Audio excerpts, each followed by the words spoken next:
Hello, folks. I'm Ed Overstreet, and welcome to the Night Sky Imaging channel.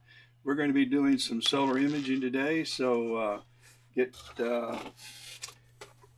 getting outside and let's take a look at what we're up against.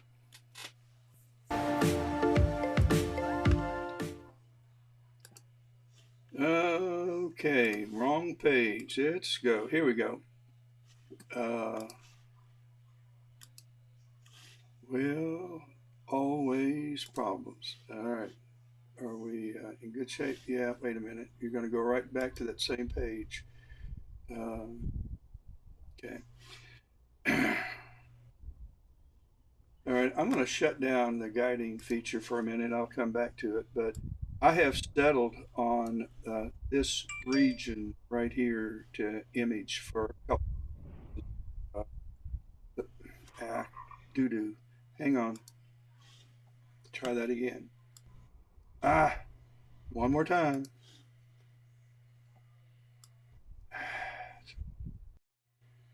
There's a special place to grab this. There's a little window up here you can't see. And, ah, it's part of the streaming. It's right in my way. So at any rate, I'll try to work around it. Um, but this is the region I'm looking at for a couple of reasons. I've got some activity down here. I hope some swirling and plasma movement that I hope to capture over a time lapse period. And this sunspot, which is about to leave us. By the way, this sunspot is actually, my camera's not oriented correctly. This sunspot's on the other side. Um, in fact, this camera needs to be rotated 180 degrees and everything would be hunky dory. But you get the picture, and I'm not going to go back outside and fiddle with it. This is good enough. But I'm going to go up to exposure and I'm going to run the gain up. By the way, I was just focusing, and when I focus, I run the gain down. I drop the gain down as low as I get because um, I don't want the noise generated by gain in what might be. Uh, I think my sound's going in. We're going to change audio. Maybe this will work better. Um, Let me go outside real quick. I think, okay, yeah. Here is the solar kit. I've got one on top, one on the bottom. Both are connected. Right now I'm imaging with this one. Uh, and then later this afternoon, I'm going to image with the one on top. I get the full disc with the one on top. Not so with the 65 EDQ Astrotech. So I'm going to go ahead and close down my outside camera so we don't hear the noise. And I'm going to run the gain up to about 200, and I'm going to run the exposure down and show you this activity on the surface. So this is really what's caught my attention more than the sunspot and that plasma. So I want to get both. And as a matter of fact, when I do image, I'm probably going to, uh, let's see here. I'm probably going to end up somewhere right along this framing so that I can capture all of this that's going on in the rim. So a lot of solar flaring on this side, and so that's why I'm thinking that's the place to be. Now, let's go ahead and drop the gain down to about 110 and exposure to about 14 milliseconds. And then let's just move around. Let's speed this up. Let's go 3 times sidereal. It'll really scoot along now. And yep, let's don't do 3 times. Let's do 2 times. Um,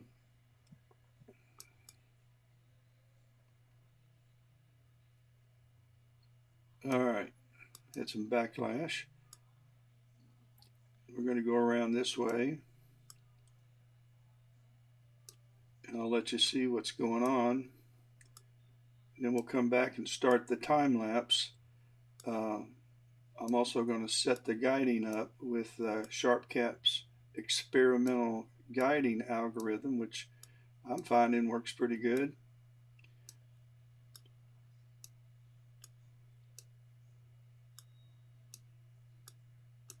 Let's actually come back a little bit. I want to see the rim. And I'm just going to run this exposure up and see if there's anything going on. You have to overexpose to see any activity on the rim of the sun. But when you image, you can bring that out. You can have both the surface and the activity on the sun because you turn the sky to white, and then that reveals the structures, the proms, and the solar flares coming off the sun.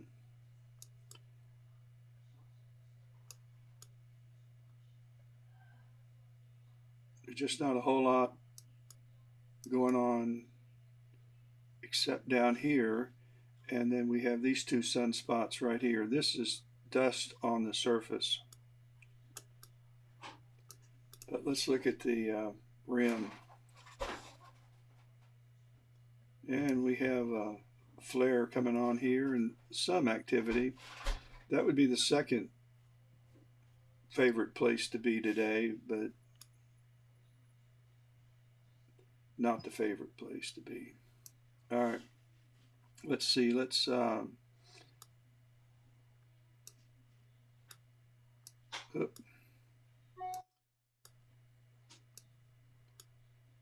gotten that right yet.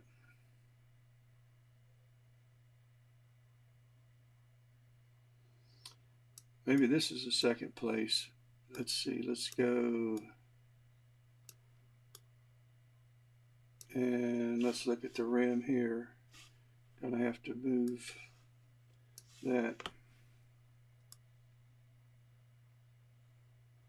Nah. So that takes me back to where we started pretty much.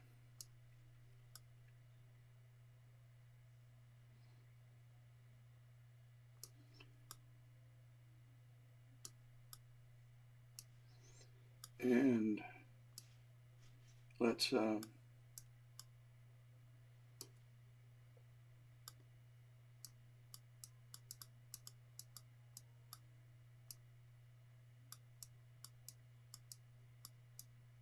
put this back to 1, and we want to go east, and we want to go north. Now we want to go west and a little south. All right, I'm going to set up the guiding routine. I'm going to go to Tools, Experiment. Whoa, it's grayed out for some reason. And I know I'm not guiding. Oh, actually, we're in a capture. Somehow or another, I hit capture. So let's go to Tools. As a matter of fact, how long have I been doing that? Let me bring up my, that's crazy. I already took some flats. Let's go to 124, flat. These first 3 are flats. The rest of them were, I actually started to do a time lapse and decided I was going to do this. So here are my 3 flat frames, and all I did was center the sun so that it filled the frame, and I defocused 1,000 steps, and I took 3 500 frames, and one of these I'll use. But that's all I did to create a flat frame. And if you look at it, it's just it's a video, so it's showing this gradient, but it's got these dust frames on it. So that's what I chased. That's what I'm after. All right, let's go back and let's recenter the crosshairs in the, actually, I think I want to move that sunspot down a little.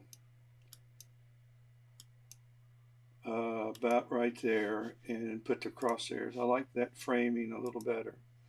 All right, so let's go up to Tools, Feature Tracking, which is experimental. Uh, I have picked a region of interest. This is not the um, it turns out to be the best feature for me to use, and I'm going to use center mass. I'm going to drop the minimum contrast down to 10. I'm going to turn the monitor on, and begin calibrating. Going to move it. It's going to move it around in RA and DEC. I'm going to give it a few minutes. One of the features I wish that they would add would be um, letting you know if you have a successful calibration. And maybe if I left this on long enough, it would. But for the most part, um, I've left this on for like 10 minutes and I still didn't get a you are calibrated or you are not calibrated feature. Now, that is not the case if you use uh, the mount and the guiding speed or some number times the guiding speed to make your corrections. So, but this seems to work for me. I get a fail when I try using this. Calibration always fails. So it moved it way off. Now it's moving it back to where it was. And generally, when it moves it back to where it was, as in PhD guiding, which is generally what it does, I feel like it's solved calibration in at least one direction. And in this case, it went in right ascension. Uh, it went east and west. So I've got a lot of slop in my gears, a lot of backlash. And that's one of the reasons why it fails in the use mount option. I don't think it's the software. I think it's just the mount. But then most mounts or consumer mounts are going to fail. All right, I'm going to go ahead and start guiding. I'm going to get a new graph, and I have no idea what these lines mean, but they seem to show different movements of the mount. And for the rest of the day, I'm going to go ahead and set up the time lapse. I'm going to let this kind of settle down a little bit. I'm going to move this over out of the way so I can pay attention to what's going on here. Let me see. I like the exposure so far.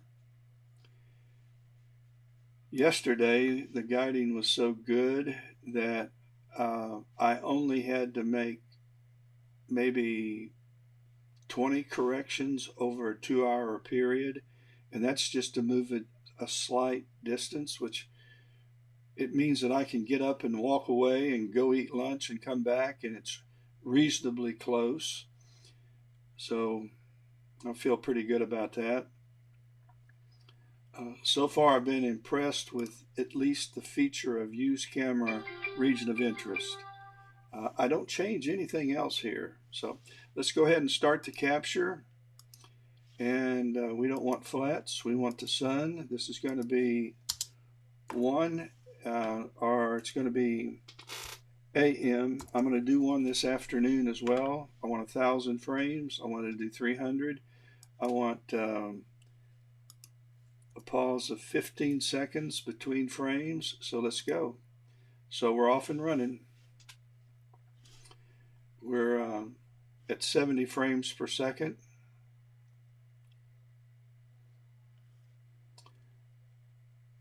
I will stop this in a little bit, and what I'll do is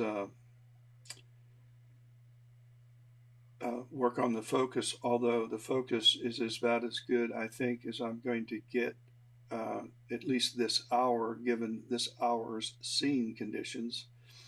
We'll find out.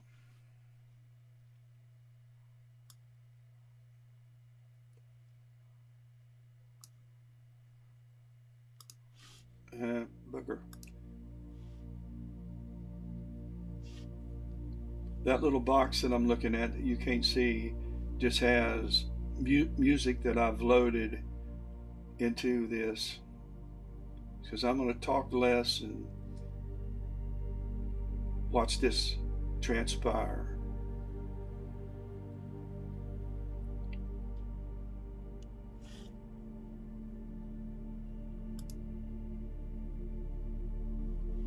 Booger again.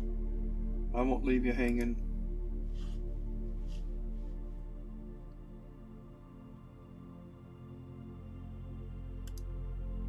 Gracious.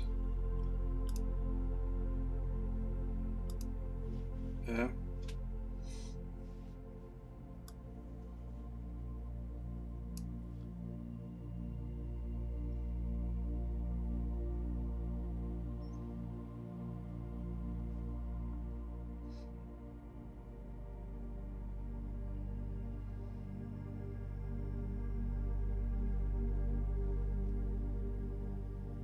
I don't know if you can see it, but right here, there's crosshairs that go off and on. Well, they're not doing anything right now, but there they go. I've got the mouse on them, and I have a feeling that they're centering this object, that this is the center, and it's making corrections. I know for sure that if I had some remarkable feature like this sunspot in those crosshairs, that crosshair would really behave much more accurately, because I played around with that.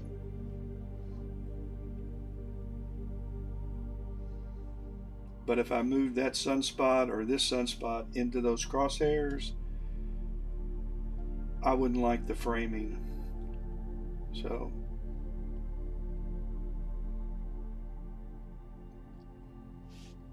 let's see if the guiding moves it back, because it's getting ready to leave my...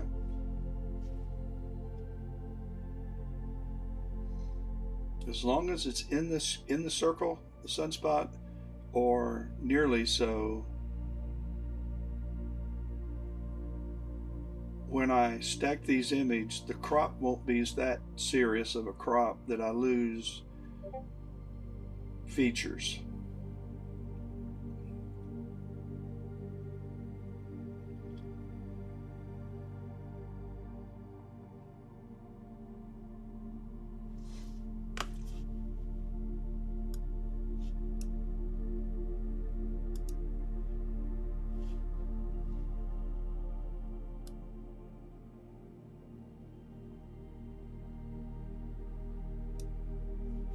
Oh boy.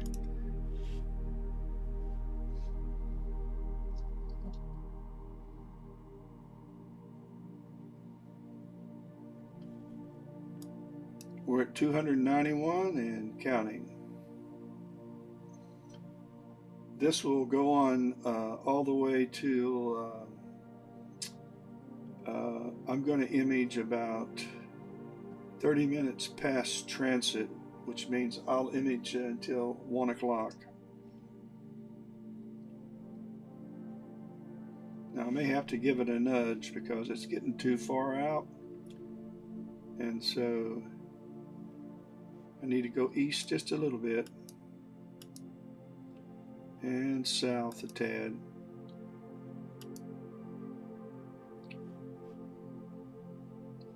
And then guiding resumes.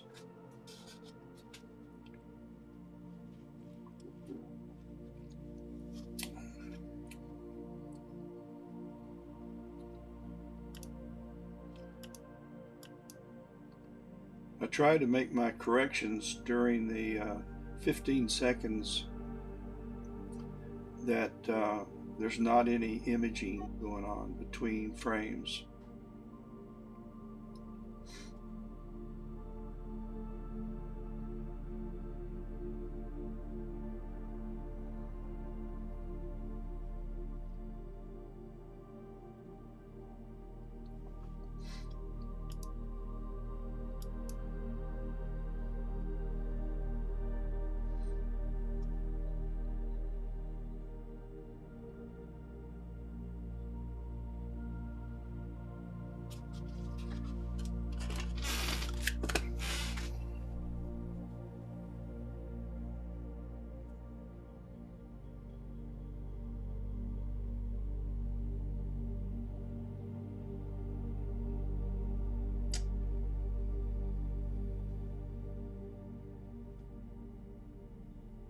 If you're just joining, we're doing a 300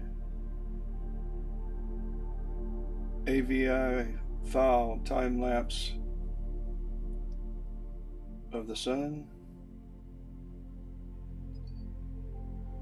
I'm using a Quirk chromosphere by Daystar. I have a Daystar tilt adapter to fight Newton rings. It's created a little bit of a vignetting in the upper right hand corner, but I'd rather have that than Newton rings, and my flats take that out.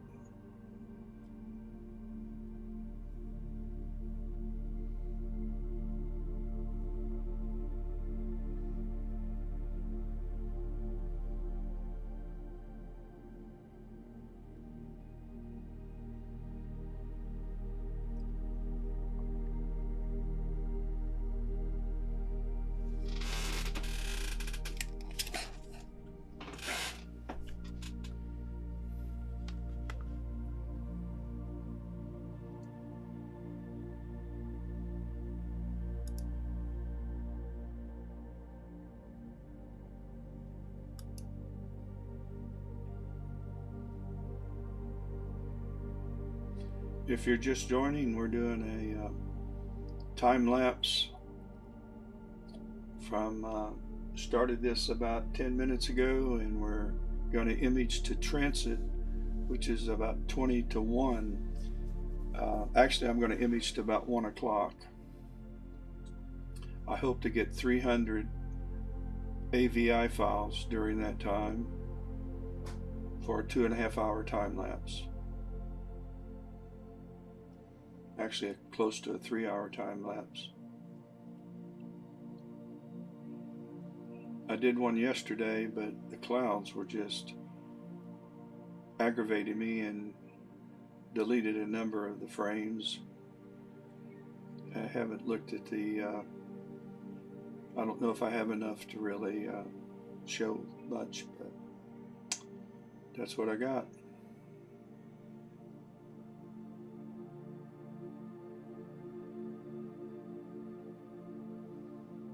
Guiding seems to settle down, and it's working pretty well. The tighter these are, I know, the better things are. The more scattered they are all over the place, it's struggling to make corrections. So, and yes, I've had days where this has been just really tight. This is pretty spread out, but, and I'm not sure I'm understanding exactly what that means, so I could be wrong. It's apparent to me that when this is working its best, these are just tighter, and it kind of makes sense, but I don't know. I wish the creator of this had a video on how to make these adjustments work for you if you're having issues, but and there may be one out there. If there is and you're aware of it, please let me know. But this is a live view of the sun, and if you're just joining, one of the reasons why I settled on imaging this section of the sun is that there's a lot of solar flaring going on out here, and it's pretty cool. And when I process this, I'll turn the sky white, which will reveal all of that prom activity.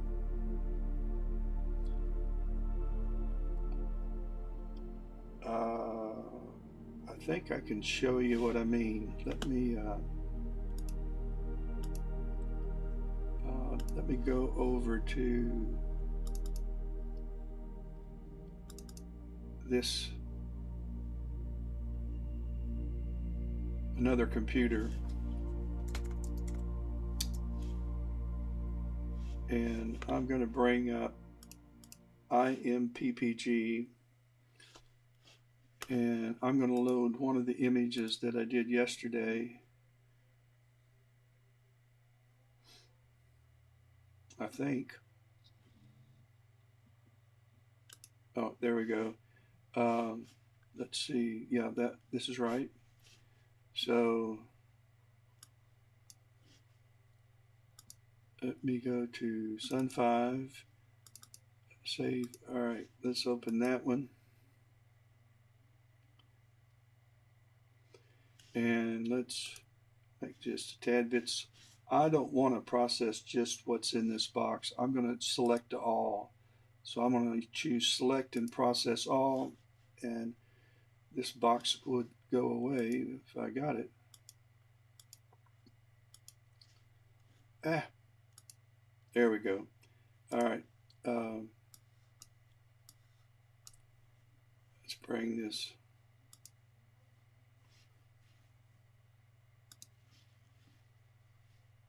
I'm going to shut this down. This thing's acting up, and start all over. Always when I do something like this, I get misbehaving software. So let's load a picture. Let's load this one. All right, we want to select and process all.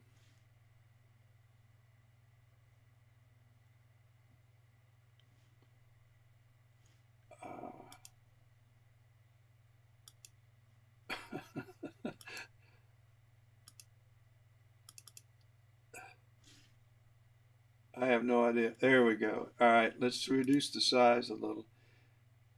And what internet access do I have here? It's fine. Okay. I'm going to bring up curves, and I'm connected to this computer remotely, and so I'm going to drop this down. It's not going to. I'm going to shut this whole thing down and restart this computer. Let's go to.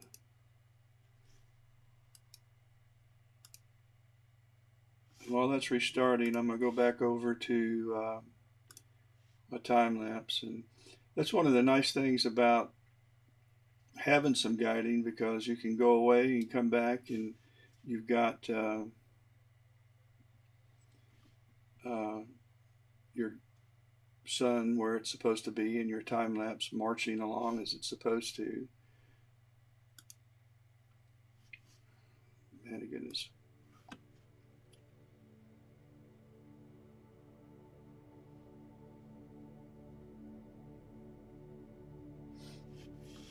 Let's give it a nudge east.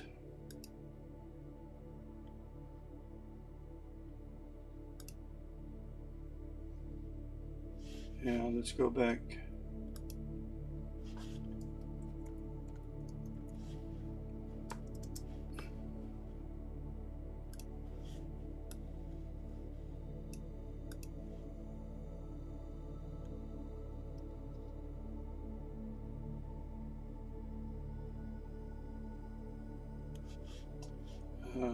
We don't need that. All right.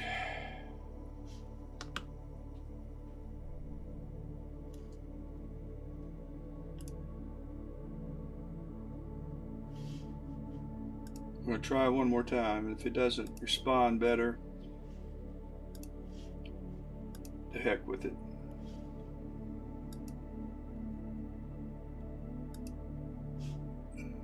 Good. All right, let's bring up curves, and that's what I was looking for. I want to bring this up, and I want to bring this down. I'm gonna lose you again, but I'll be right back. Bring this up here.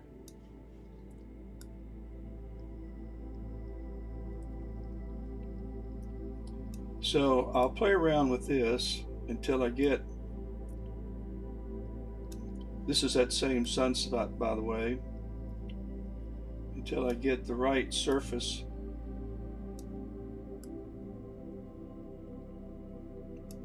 Feature.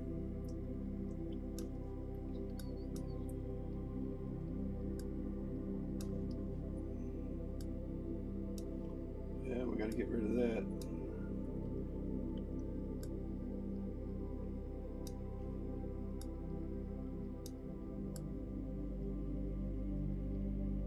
We'll come over here and raise up deconvolution to about 2. That's good.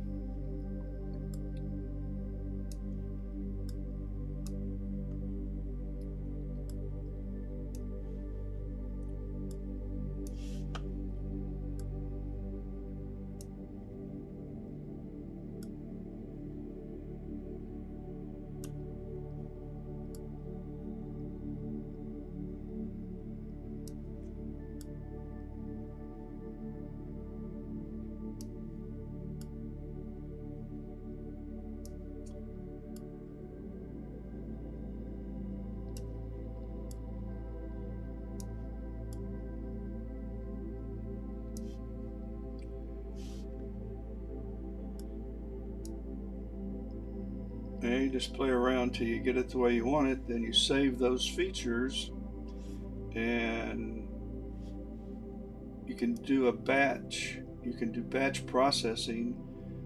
You can save all of your settings, and then you can save the settings and load those settings after you have loaded all of your image, and it will batch process all of your images at one time. Then I take them into PixInsight, and where I finish working on them.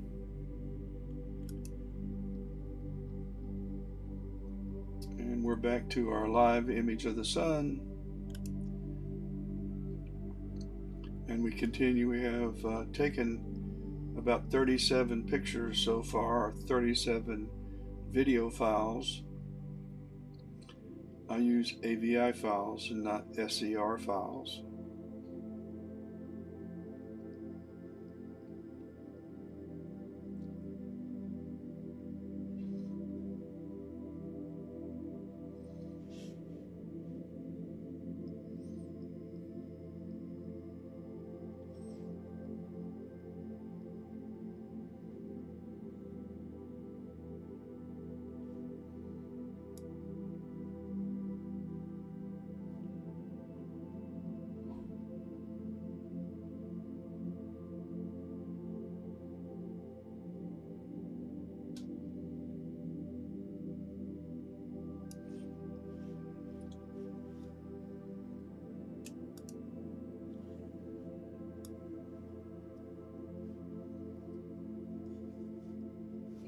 Don't need to see the graph.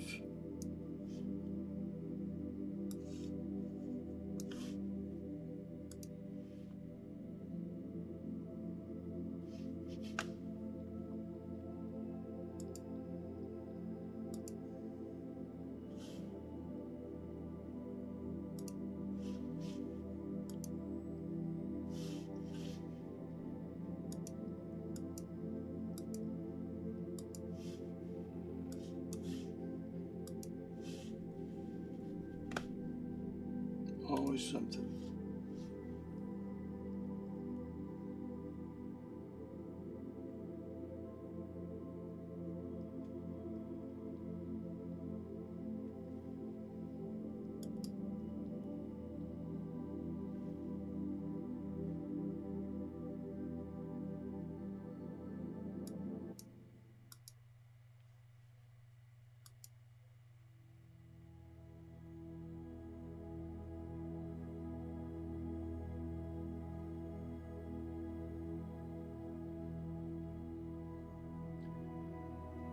So as you can see, guiding's working really pretty good.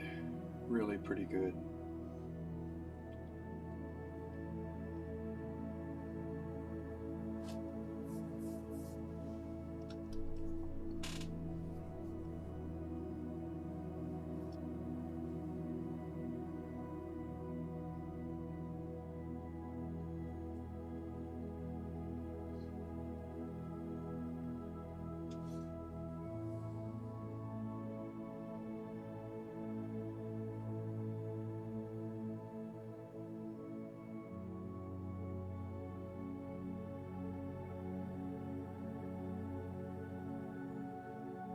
what I'm hoping happens in this video is I hope we see some activity around the sunspot and some activity around this sunspot. We've got a filament here and here and here, and sometimes those get real active, I'm hoping. And then we've got the rim, and I'm hoping we see some arcing from the explosions on the rim of the sun.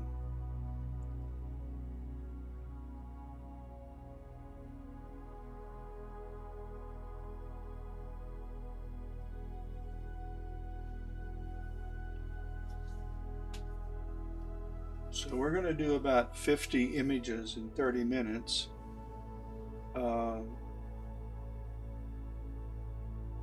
So we should be close to 300 images in 3 hours. It's going to probably be more like 280 images.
Doing a 300 AVI file time lapse of the sun using a quark chromosphere on an Astrotech 65 EDQ. I have 249 images remaining. We'll go outside and I'll show you my gear.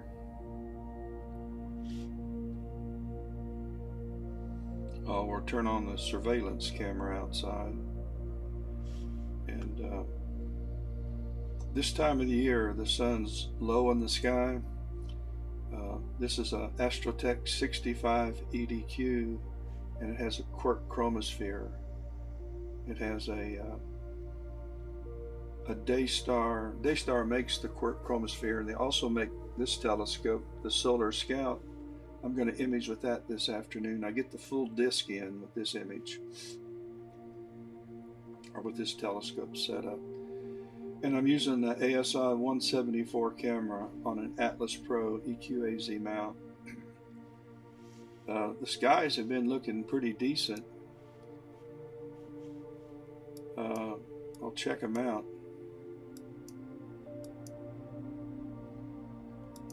So far, no clouds.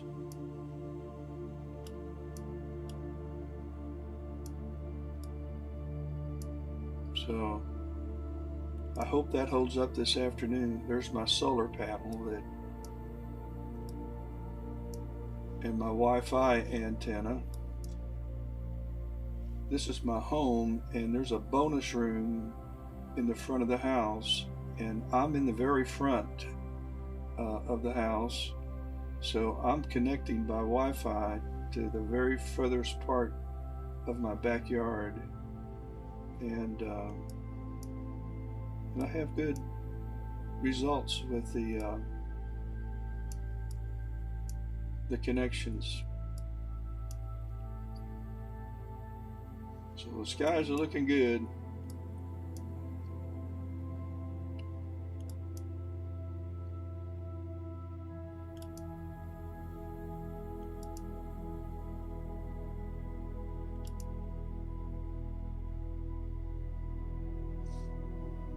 Last night I imaged with this telescope, the Rasa, but we have clouds coming in now. So I'm going to tonight we'll have rain all day tomorrow, so I'm going to have to cover everything up. I use telegizmos to cover everything. So let's go back and check our time lapse. I am guiding on this using the feature tracking that SharpCap has. You can see my guiding corrections are much tighter now, so that's good. It's keeping my mount centered inside this sunspot.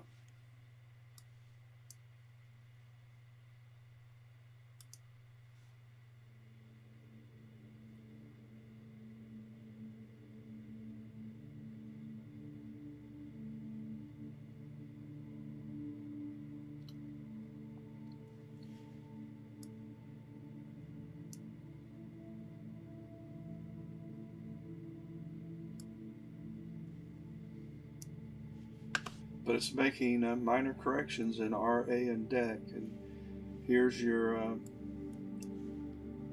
you got your XY. This is the accumulated movement. This is, so my X is having the most accumulated movement, which I'm going to guess is my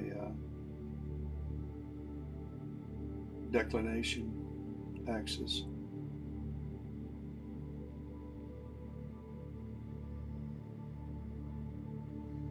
But these are the corrections that are currently being made to keep this centered. We have 60 in the can, 240 remaining. And again, I am using SharpCap. I need to close this down because I hear the wind blowing on it.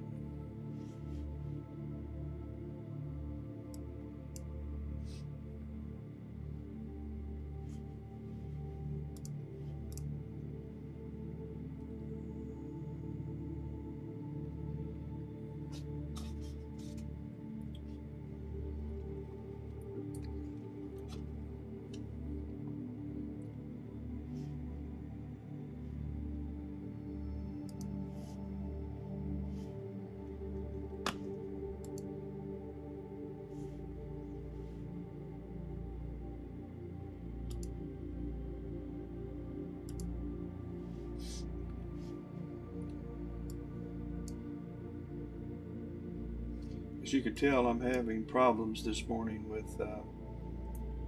my streaming software.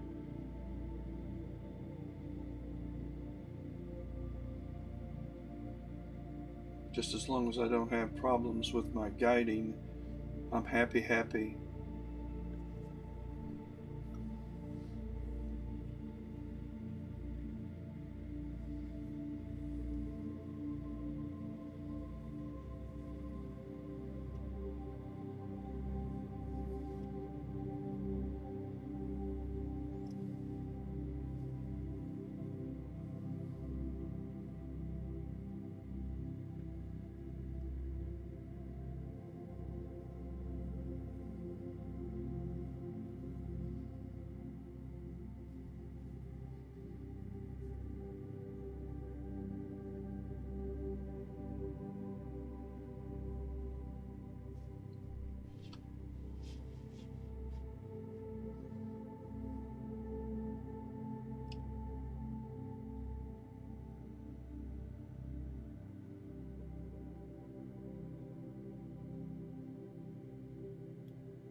Since I started this morning, this has gotten brighter up here.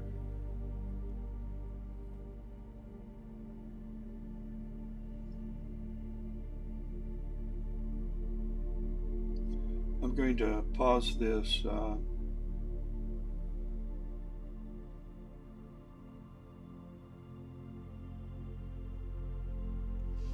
at the end of this frame and see if I can't. I'll pause it when we have 70 in the can, and then I'm going to do two things. I'm going to look at the rim and see how it's behaving, and then I'm going to adjust focus.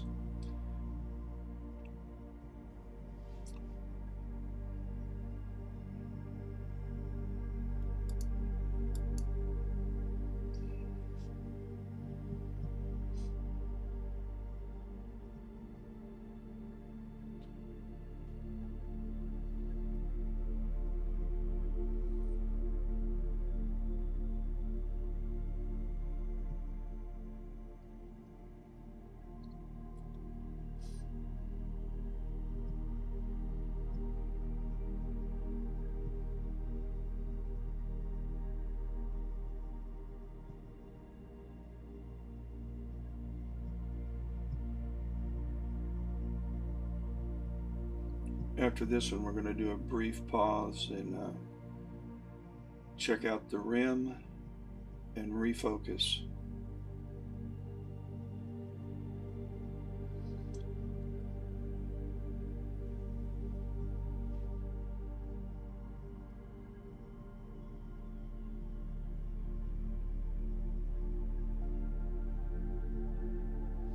All right, we got 2:30 left.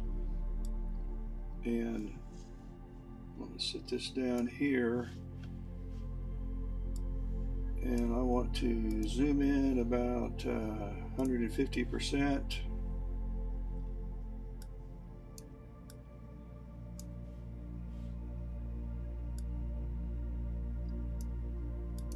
And let's go down to our focus, and it's getting warmer outside. And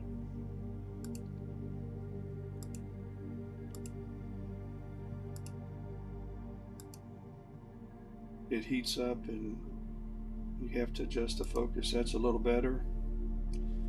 All right, let's go back to, by the way, when I focus, I do like to drop the gain down to nothing. That was 110 and 14.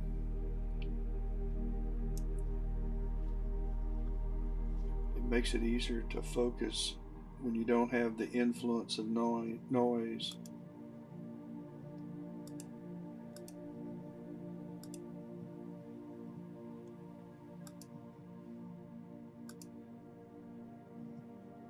Okay, I think we'll leave it right there. And let's now run the gain up to about 200.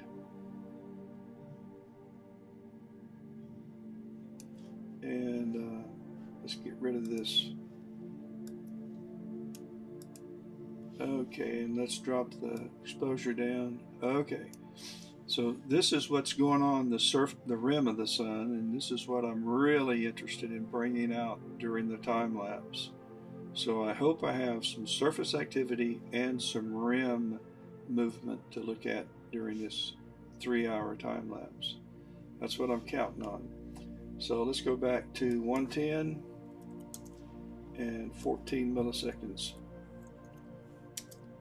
which is my standard. And let's restart the time lapse. We have 230 left, and so let's go. So we're back and running. As you can see, my guiding is still keeping things centered for me. So this is getting brighter up here. I don't see any changes anywhere else, but the changes are so minute that you have to do a time lapse to see them. You don't see the swirling plasma unless you do a time lapse. and that's when you can see the movement.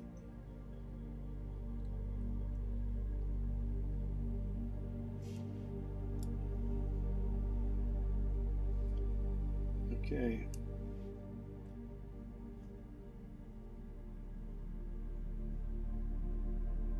The guiding's doing pretty good right now. We've refocused due to temperature changes with the sun. It was in the 20s this morning when we woke up, 28, 29, something like that.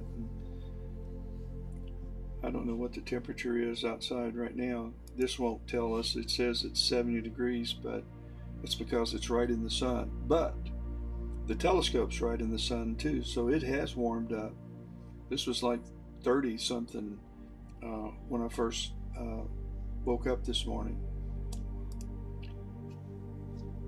And I turned off the other kit. I was imaging with the Lapse last night, and I was able to image all night. Had clear skies all night long, and I imaged the M42 for 2 hours.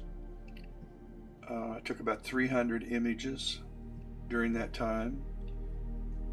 Took 10-second images, 30-second images, and a few 60-second images. I'll blend those. And with a gain of 0 and an offset of 10, I can do that on the rasa and chase dynamic range as opposed to because it's so fast. And then I went over and imaged M106, and I did another 200 images at 106, and then when it got close to, I got about 200 in, I went to M101. So I got 2 galaxies in the Orion last night, and I woke up this morning and I came upstairs and checked my guiding. It was under 1 RMS. It was 86, I think, 0.86 RMS. So my guiding held up all night long, and all my gear had shut down pretty much successfully. So it's pretty good. My declination continues to be the one area where I have, no, this is RA, where I have the most slop in my gears, and I have to make adjustments.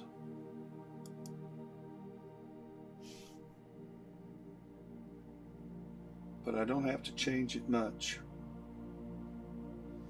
And if I was not guiding, I would have to recenter this with every 30 seconds, every 2 minutes, because it would drift out of this area. And you can find this guiding feature under Tools and go down, and it says, I'll show you when this starts capturing again. This is the feature tracking, which is experimental.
make sure this isn't going to flip.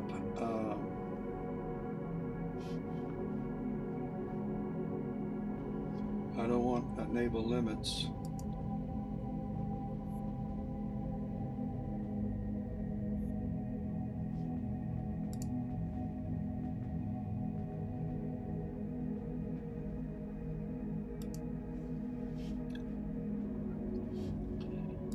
Because I want to image past the meridian.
Thanks, Christopher. Welcome from France.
If you have a consumer grade mount, you might want to try these settings if you're imaging planets or the sun, particularly the sun.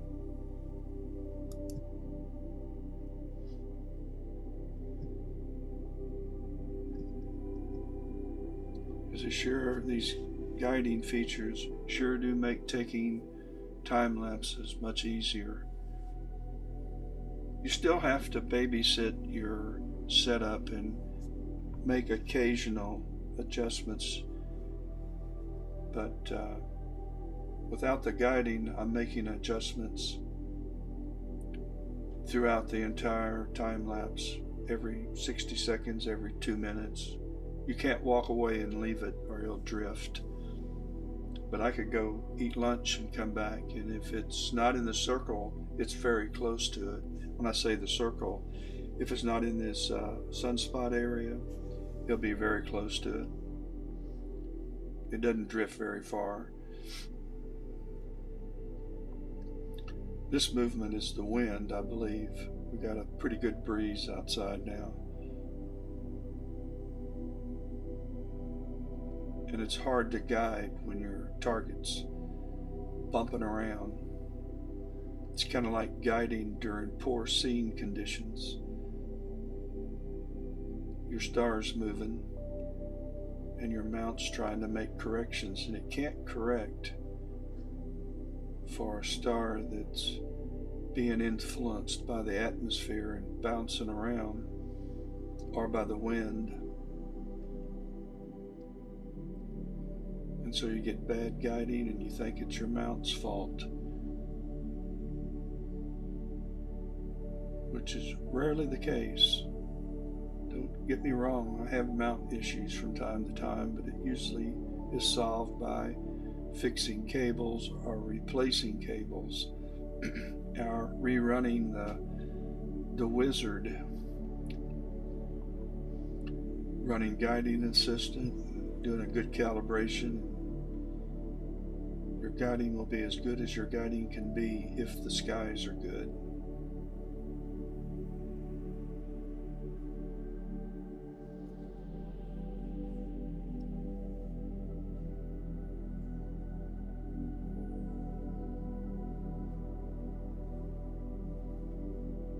But I'm tickled to death, really am pleased with this feature.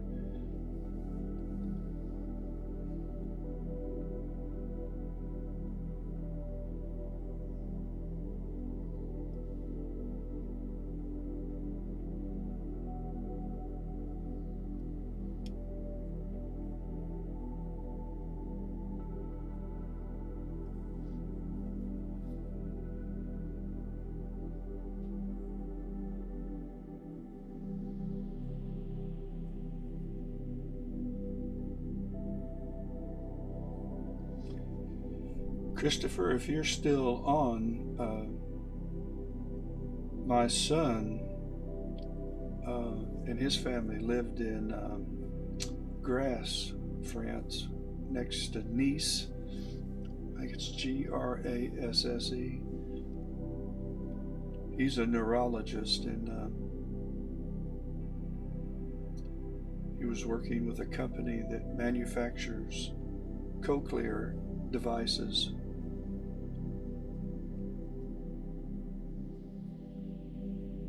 And he works in hearing.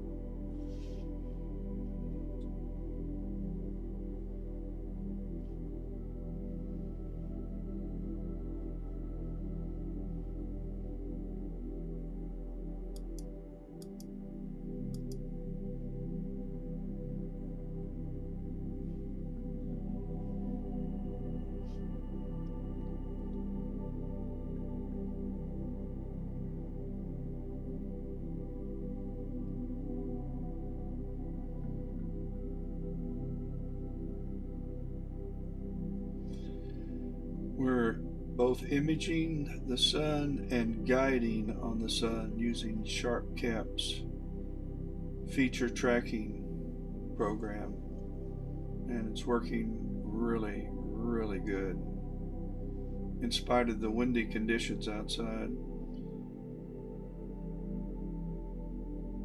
which is moving my sun around, plus atmospheric dispersion. We have 193 images to go. We've taken 107.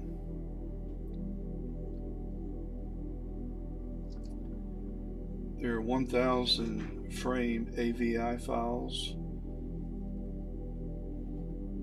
and I hope to get close to 300 AVI files when all said and done. I'm using a ASI 174 monochrome camera.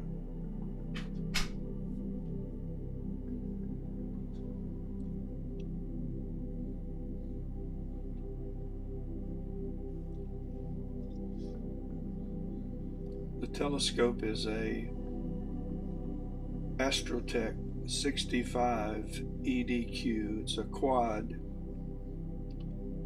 I have an IR UV cut filter attached to the camera, which is attached to a quark chromosphere by Daystar.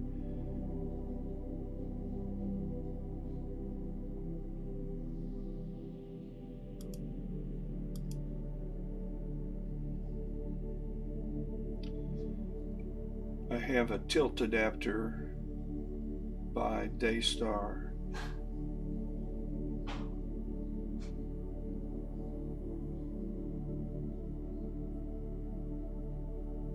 Thank you.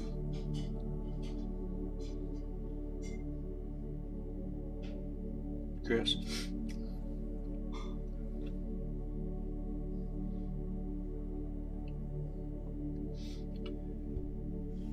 I'll connect the surveillance camera, and you'll hear the wind that I'm up against. This is the camera right here, the 74 and the 65 EDQ by Astrotech. And then this afternoon, after transit, you can see that we're getting close to transit as the weights are getting high in the sky, or high. We've got another 45 minutes before transit occurs. And then this is the Solar Scout by Daystar, and this is the quark chromosphere. These are tilt adapters that actually you can see the tilt of the camera. This one's not so much. I have Moonlight Focuser so that I can autofocus remotely. I can control everything remotely. These two telescopes are connected to a laptop. I have a towel thrown over the laptop to kind of keep the dust off of or dirt or anything off the keyboard. And that's it. Both of them have quark chromospheres, although Daystar says this is not exactly the same thing as a quark chromosphere. It is. It's the same thing. It does the same thing. So, okay, let's head back to our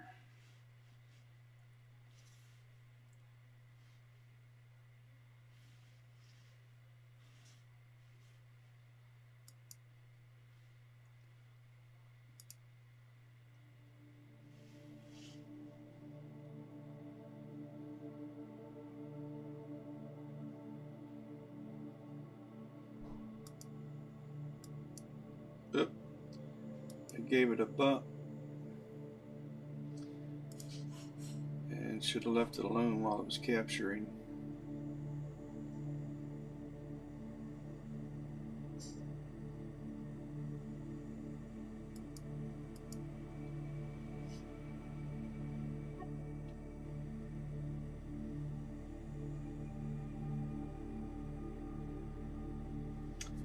You are looking at a live capture session I'm doing on the sun.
wind is picking up.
Glad to see you too, Allie.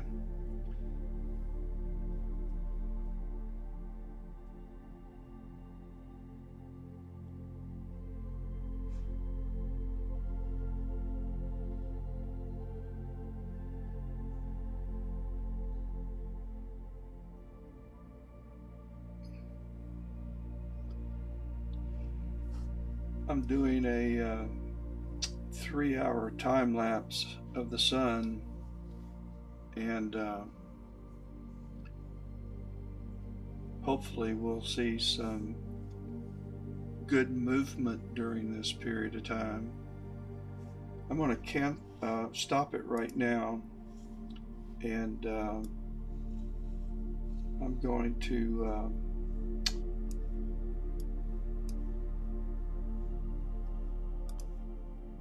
go up here and change the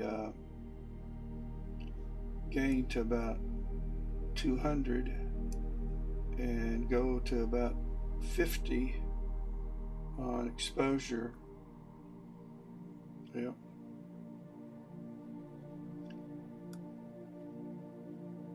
So you can see this activity that's going on the rim.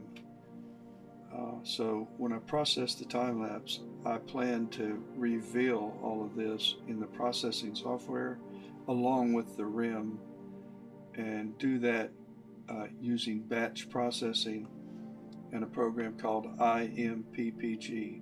So let's go back down to 14 and a gain of 110, which is my sweet spot for solar. I'm using a guiding software in SharpCap. It's under Tools. It's called Feature Tracking. It's experimental, but these are my settings, and if you try it, I would try using these settings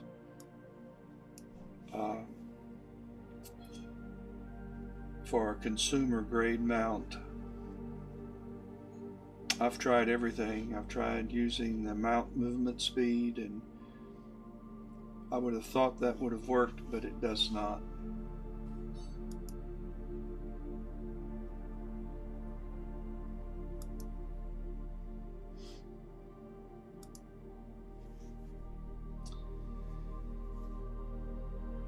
Okay, let's start back up at 160.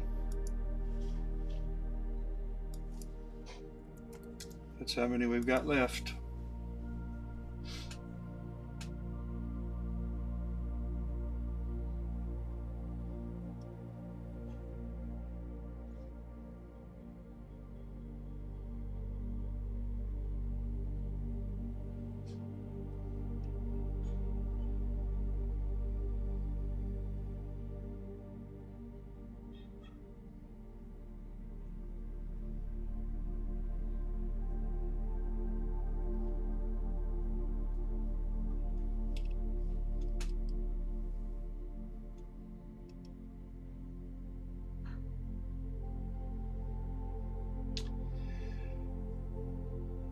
Ali, I'll have to process this time lapse, and I usually put it on my Facebook page, which is Ed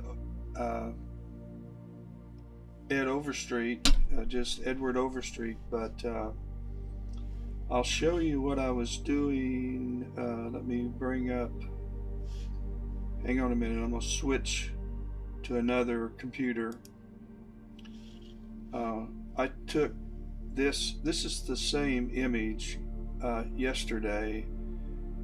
I had the camera oriented a little differently, but these are some of the surface features that were out and about yesterday, and this is that same sunspot. So this is what one image might look like. Still a lot of work on it, and then I apply these. I first run it in auto staggered,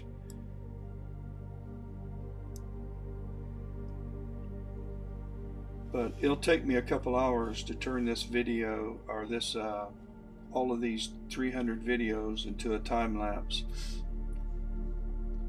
I will put a link to my Facebook page and or Instagram when I'm finished processing it, so that you can see it.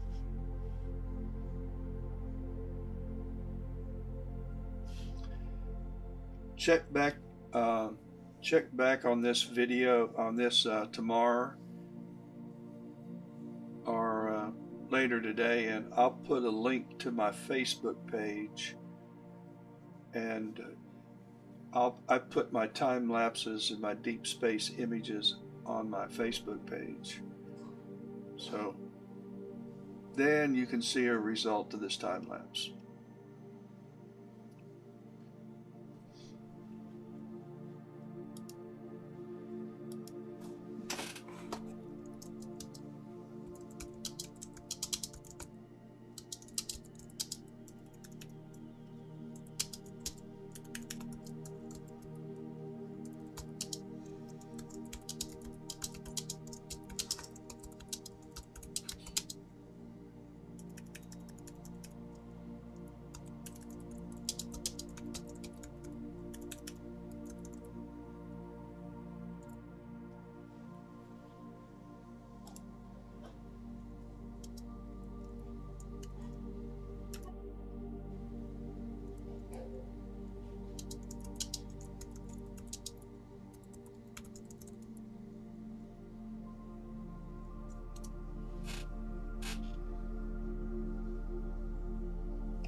Did you hear me open that jar?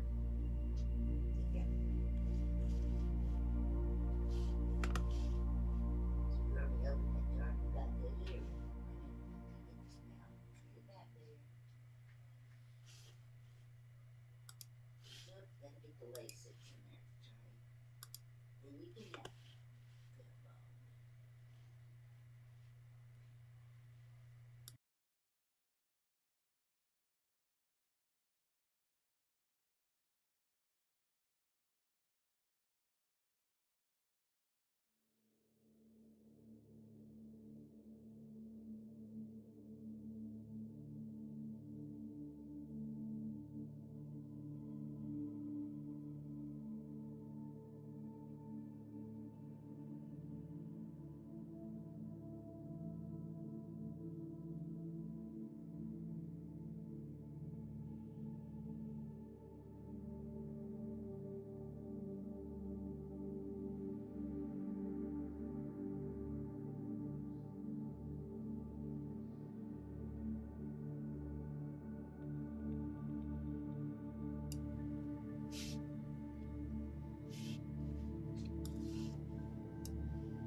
You're watching a live view of our star.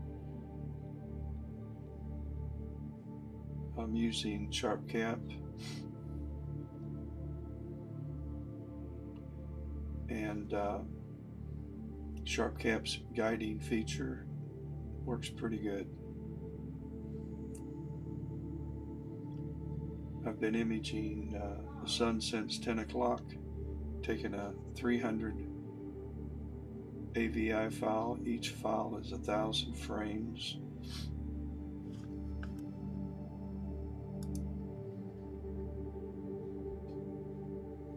I have 144 remaining.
You're looking at a live view of our star through a Astrotech 65 EDQ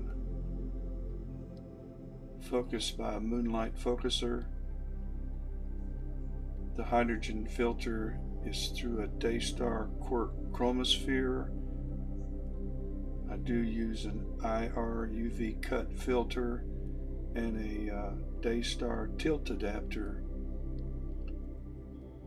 so that I do not have Newton rings banding in my image, which is a problem if you do not tilt the sensor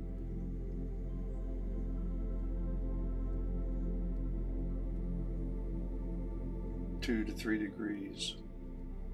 The problem is that I get some vignetting in the upper right hand corner of my images and the bottom right hand corner.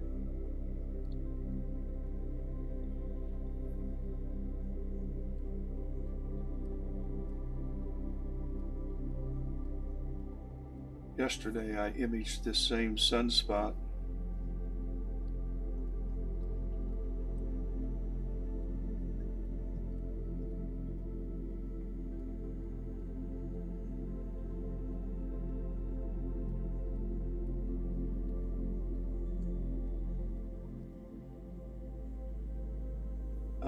I'm looking at your question, Fonte family. I can't get the camera region of interest to become unshaded. Is there a setting that I need to adjust to get it as an option?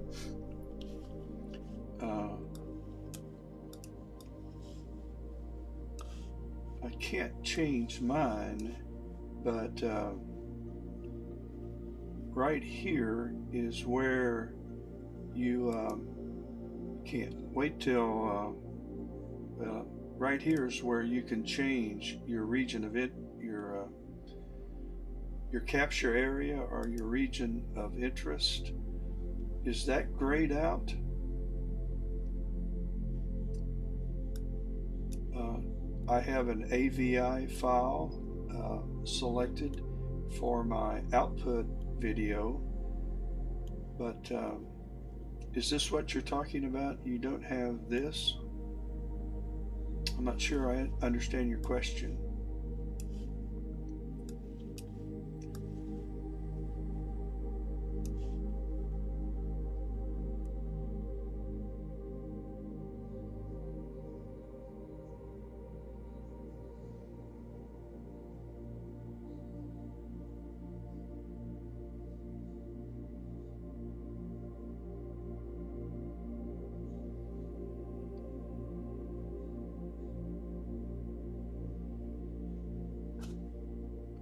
I have a suggestion. Try going to cameras and using their dummy camera and see if it is available then. If it is, it might be just your camera connection. But I'm not sure I really understand what's grayed out and not available.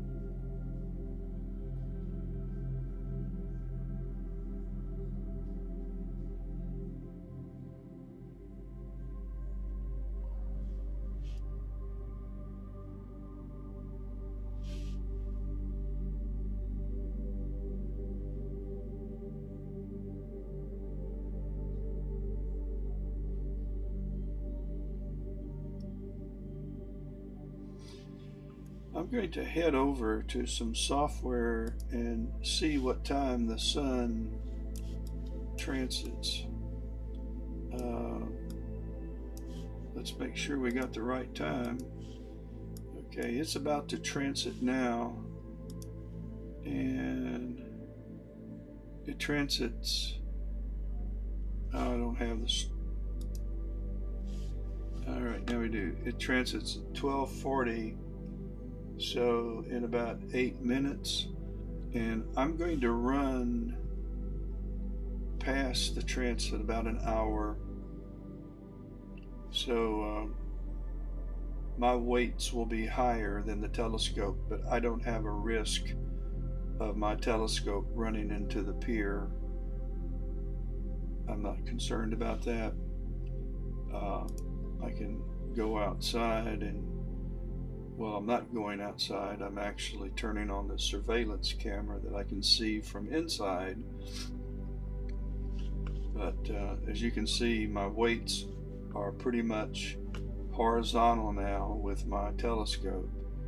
But this telescope can continue to move down and the weight's up for another hour without any issues.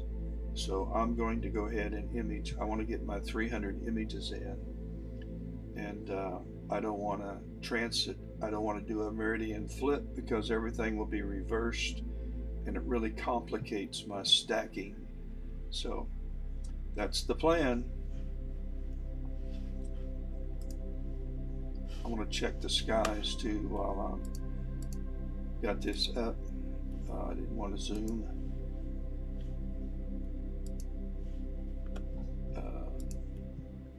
Okay, it's bright. Did it again.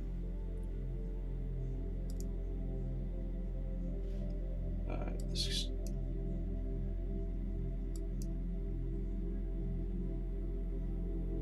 good. No clouds.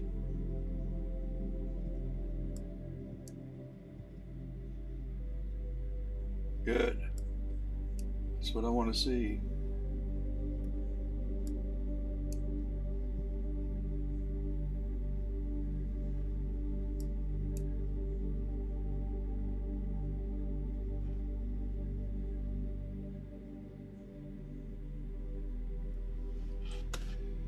Okay, we can shut this down and go back and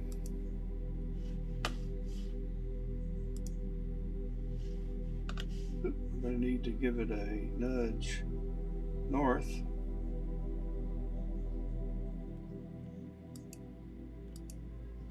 And east.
Oh, I think I, uh, I think I get your question.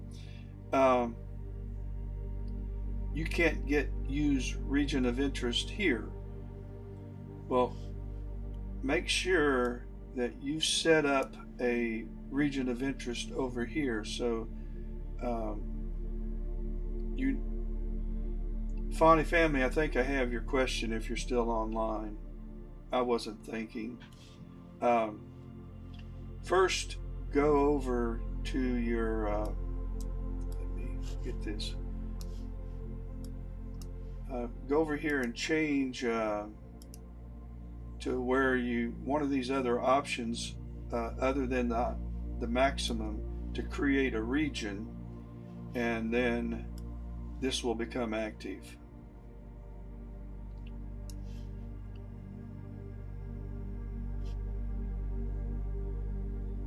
So, if you don't have a region of interest, you can't use this.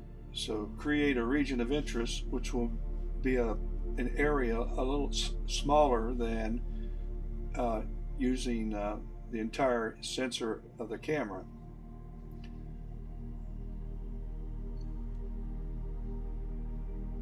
I got it. I know what you mean. I know what you're looking for.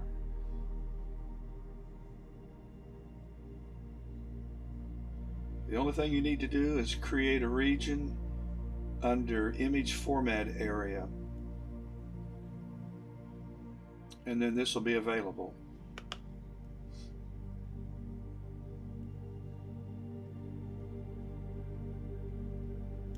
And you can trick it too. Once you've created a region and you've checked on this, you can go back and change this to the full image, and this will remain checked. That's what I'm doing, because I want to have the maximum area. Hope that makes sense.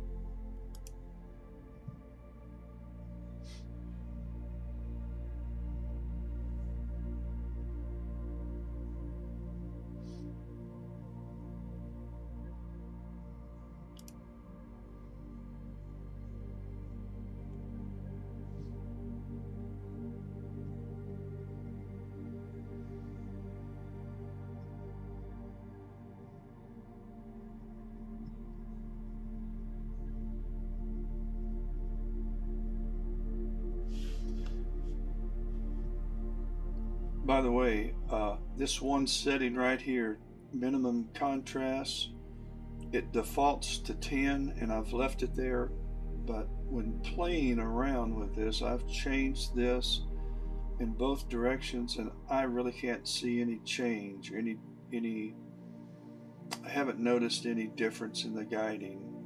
It's pretty decent guiding at, at a 10%. I just leave it there. And all of these settings were default settings.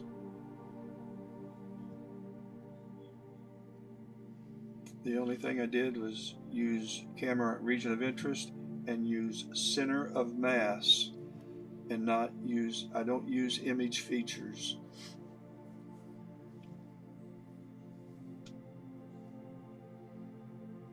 You would think using image features would work best because there's a lot of features on here to guide on.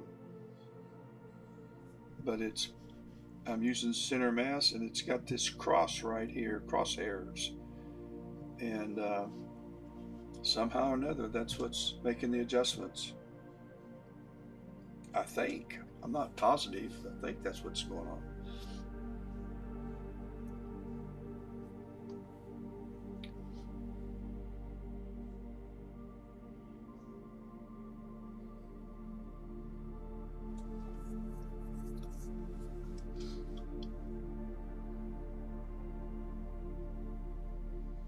We're getting close to the last 110.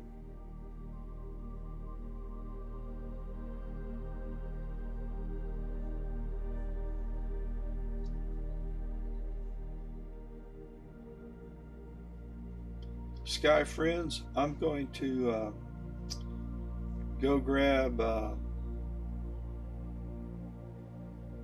oh me, I filled up my hard drive.